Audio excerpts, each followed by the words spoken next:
So hi everyone, আমি সান্নিধ্যা। And last time আমি যখন গিয়েছিলাম ভুটানে, আমি ওখানকার যেটা ন্যাশনাল ডিশ এমা দার্চি অ্যান্ড সেটা আমি শিখেছিলাম। তো ওখান থেকে ব্যাক করার পর থেকে আমার মাথায় সবসময় চলছিল আমি এটা একদিন বাড়িতে বানাবো। তো আজকে ফার্স্ট টাইমের জন্য আমি বাড়িতে ট্রাই করছি, যেটা দীপিকা পাদুকোনেরও খুব ফেমাস একটা ডিশ। তো চলো আমিও ট্রাই করে দেখি কেমন হচ্ছে, আর তোমাদের সাথেও শেয়ার করছি কেমন করে করতে হয়। এই মাদার্সের জন্য মেইনলি এই ইনগ্রিডিয়েন্টটুকুই লাগে। এখানে বড় চিলি নিয়েছি, জিঞ্জার, গার্লিক অ্যান্ড তার সাথে চিজ। তো লেটস ট্রাই। চিলিসগুলোকে কেটে নিয়েছি আর এর ভেতরে যে পিচগুলো ছিল সেগুলো বার করে নিয়েছি, আর এখানে গার্লিক আর জিঞ্জার পরিমাণ মতন নিয়েছি। তো চলো ফার্স্ট টাইম ট্রাই করব। একটু সাদা তেল দিয়ে দিয়েছি, তার মধ্যে দেব এখানে garlic and ginger.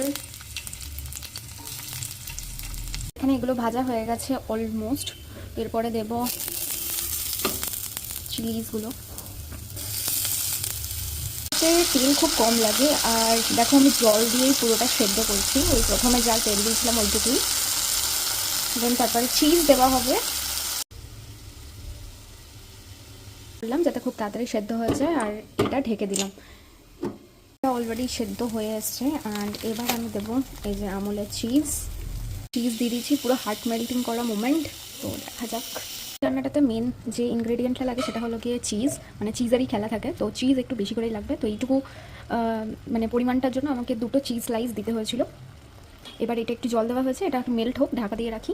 Yes, heart melting করা মোমেন্ট। তো এর মধ্যে এবার দেবো একটু চিলি ফ্লেক্স, ব্ল্যাক পেপার আর একটু অরিগানো। দিতেও পারো, নাও দিতে পারো, ওটা অপশনাল অরিগানোটা, বাট আমি একটু দেবো।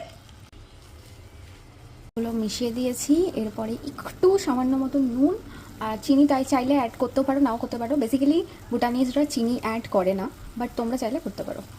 অলমোস্ট এটা হয়েই গেছে, একটু চেপে রাখবো জল দিয়ে, তারপর নামিয়ে নেবো।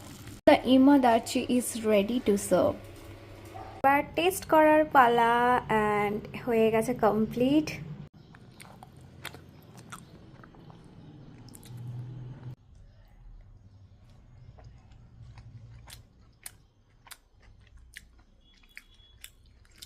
Actually it's very delicious and আমার খুব ভালো লেগেছে। যাই হোক, আজকে অনেক কম বানিয়েছিলাম, মনে হয় কম পড়ে যাবে।